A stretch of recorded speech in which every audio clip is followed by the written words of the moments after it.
Hello everyone. Once again, it's a great and awesome opportunity to be with you guys to discuss these issues that we started this topic 3 weeks ago. And 3 weeks ago, we started speaking about tears of the boy child, and we measured on sexual violence, on sodomy, on rape, which actually we realized that is actually affecting the boys nowadays more than the girls, and we didn't know about it. Many of our children, many of us, and I'm very, very grateful to many of you who have come on board to talk to me about this, to talk to me about your experiences, to talk to me of how it affected your lives. Some of you are parents and you're telling me, hey, we suspected that something was wrong with our child, and thank you, because this conversation made us to push further, and actually we found that this happened to our child, and right now we are pursuing avenues of regress. We are pursuing avenues of counseling and all that. So I'm very, very grateful once again for this opportunity to share with my fellow parents, with future parents, with grandparents, so that we get our children wherever we are, wherever we expect them to be, wherever we are proud to see them, without necessarily missing out on the integral issues that are affecting them in a way or the other. So once again, thank you very much for joining me, and today we will be discussing about depression that comes from sexual violence, depression that comes from sexual abuse, depression that comes from sexual assault, because we have told our children to harden up, to grow up, to be big boys, and so they go through these issues, they get depressed, and they can't talk about it, so they battle the depression. And that is how we saw previously in the other videos. We lost our dear Chichi, and we saw Mrs. Mutere really expressing the pain that I couldn't even comprehend. So thank you very much once again. Today I welcome you on board as we want to face depression, signs of depression, and particularly depression coming from sexual assault. It may interest you to note that the thing that is big enough to cause depression, a majority of depression in the children, is not just failing examination, as it were, as we thought, but actually the biggest leading cause of depression in the boy child is sexual violence. And because this is a hush issue, no one wants to talk about it, no one wants to address it. The kids don't even know how to come out and speak.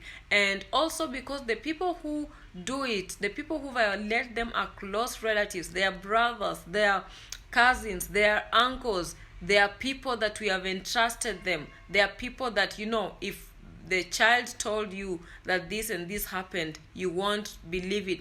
It's very, very difficult, even because for the child knows and the perpetrator tells them, nobody will believe you. And it is almost true, because I will tell you without fear of prejudice or contradiction that the most difficult crime for one to be jailed for is sexual assault, sexual violence against the boy child. I can tell you, pedophiles, sodomizers, people who sodomize children, unless it is a case of public interest and it is out there on social media and everyone is talking about it, so many of these people get arrested, end up bribing their way out, walk out. No one is interested, no one pursue, and this leaves the victims really affected, because they know that no one cares. And so because they know that, and the perpetrators know that, and they say it, they tell the victims, nothing's gonna happen to me, these kids die with depression. They battle it out themselves, and that is how we saw Chichi deciding to kill himself, and many others have killed themselves. Others have resorted to violence. So today we want to discuss, how do I detect depression, early stages of depression resulting from sexual violence. And if you are able to point out these issues early enough, you may be able to even discover that your child was sexually abused, your boy was sexually violated, and you can be able to help them, maybe get treatment, maybe get counseling, and maybe help them get through it. So today One, we want to talk about how will I know that my child has been sexually violated if they are not talking about it. One, the child will be very depressed. How will I know that my child is depressed? Girls cannot cover depression. A lot is easy to detect, but boys, it's very difficult. And the more difficult it is, the shorter the span of depression.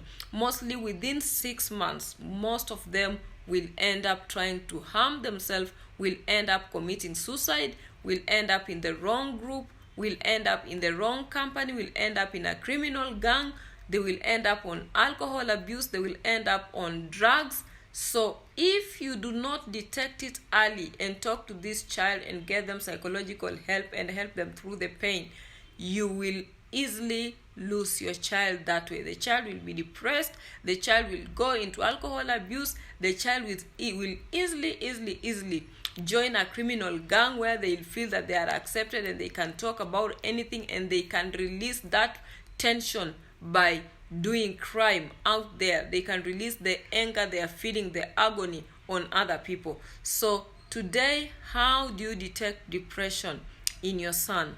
Now, one, the child will be totally withdrawn. This child that has been bubbly, that has been playing, that has been running to you for hugs, for advice, that has been talking to you, will be totally withdrawn. And you may think, my boy grew up. Now he does not want to be a mama's boy or a daddy's boy anymore. No. Your boy did not just grow up overnight. Your boy was sexually assaulted. Your boy was abused, and your boy is depressed about it. They went to school and they changed. Probably they were sodomized in school. They came back and you didn't know what happened in school, what happened to your child. All they want is to be alone. They are isolated. They are withdrawn. They don't want to talk to their siblings. They don't want to talk to their parents. That is one key sign that things are not right. And you better get this boy to a comfortable place where they can talk and open up to you what's eating them up, or you will lose them. Secondly, you'll find them tearing up. They will be sitting, they'll be tearing up or absent-minded. They may not lock themselves in the room, but the second thing that they will be sitting there and will be addressing them and they are not there. Something is not right. He is fighting the pain inside. He is totally outside. The first withdrawal will be he will lock himself in the room. He will want to be alone. He will want to be alone. You'll think he wants to study or something, but he's actually just dealing with the pain. The second one, he will black out most of the time. He will be absent-minded. You will be there, you are talking to him, he's in another world. You do not understand. Be careful. When it gets to that, it's advancing very fast. Be careful. Know how to approach it. Know how to talk to them. Get them comfortable. If they are not speaking to you, get psychological help. Speak to these people. Speak to these children. The third one, they will stop eating. And most of us know that when people are withdrawn, most of them, they will lose appetite. And when you push them further on eating, they'll start eating like gluttons. But first, they will stop it. They will lose interest in eating at all. They will not eat. And the reason is that it's because of the depression, or maybe because of the sodomy, their digestive system is affected. So they are avoiding to eat so that they are not going to be running to the toilet after every other minute, because they were assaulted. The anal area was affected, was violated, and they can't hold it. So the more they eat, that means they are going to go through the embarrassment of going to the toilet all the time. So you have, when you notice that they are withdrawing from food, or you notice abnormal frequencies to the toilet, address it immediately. Talk to that child. Ask them what happened. Tell them all the medical implications and the health hazards and all that, and get the child to talk so that you can help them. And the other thing, and this, it's normally the worst of it. The child starts behaving like a crazy person. The child starts behaving totally like a crazy person. They would even This will be a teenager, and he will just, the boy who has been very protective with his nudity, with his private body, he will walk out on you. He will come out from his bedroom and he'll be naked. He'll come out in his underwears. This is strong communication, and this normally is at a very advanced stage of depression. They are ready for death, or they are ready to do two things. Either they get someone to talk to about this thing and get help, or they have decided it's to kill themselves. They are on the last. They are really considering suicide. And the only thing, would be to talk about this thing before they die, so that somebody knows this is what happened. So when you notice those changes, sit down with the child. Try to ask them. Be compassionate with them. Whatever you gotta do, if you have to seek professional help, whatever you have to do, sit down with your child. Get into the gist of the matter. Ask him. This is not the time to scold him, to tell him how big he is and how he shouldn't be walking around in his underwears and all that. He's telling you, hey, I've been violated. I feel naked. I feel exposed. My conscience feels naked. I feel useless. I feel like trash. And I am ready to die.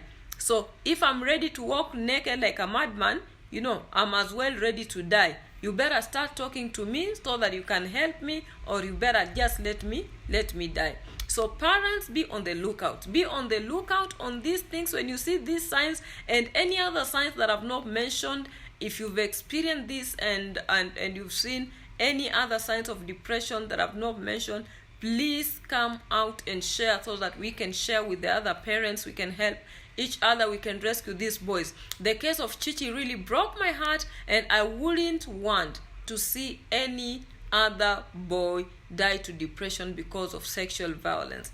And it is very, very heartbreaking, even as I end our video today, that yesterday I was watching TV and a 57-year-old man was found sodomizing 6 kids. This man had tied 6 kids and he was sodomizing them from one to the other.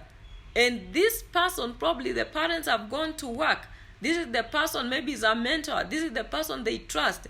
They wake up and tell the kids, go to so and so place. This is our teacher. So be on the lookout. Don't just trust anyone. Don't just leave your kids anyone. That was yesterday. Since I started these episodes the last 3 weeks, I have actually watched on the news more than 10 cases of sexual violence against boys. More than 10 cases.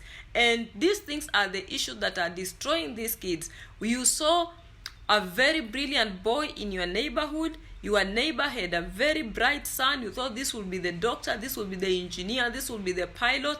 And this boy just ends up a vagabond, ends up into alcohol, ends up in alcohol, drug abuse, ends up in criminal gangs. And you're asking yourself, what happened to this child? Because there has to be a very high level of psychological damage for them to indulge in such things. So talk to them before they get to that, before they join that criminal gang, before they start comforting themselves in drugs and alcohol.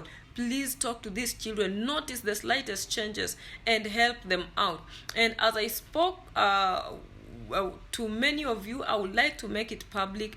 If your child admits to going through any kind of sexual violation, your boy child, please reach out to me. We are working with counselors out there. We are connecting people out there. Let these kids get help so that they can continue with their lives. Otherwise, they are going to be destroyed. They are going to be destroyed. They are going to be destroyed, and we'll blame them and we'll curse them without necessarily addressing what's happening. And this is affecting even more and more and more kids. I like to give an example from the known.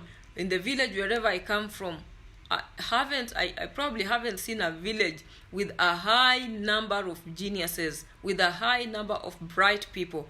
But you look around and you wonder, what happened to these guys? These guys were bright. We used to look up to them. What happened to them? Most of them are wasted. Most of them, they just snapped, and something went wrong and they just snapped and they took a U-turn and they are there. But when now we start hearing these cases, we realize that there is no greater level of abuse, there is no greater level of psychological damage like the one sexual violence causes. God bless you very much. Subscribe to my YouTube channel once more, Essie Omanyo. Share out there, help one parent or the other, and God bless you very much. I love you, and Jesus loves you, and we love those children. Please work with us to bring out the very best of them. Watch out for your boys. Let's not just care for the girls without caring the kind of boys we are putting out in the world. God bless you very much. Until next time, I love you.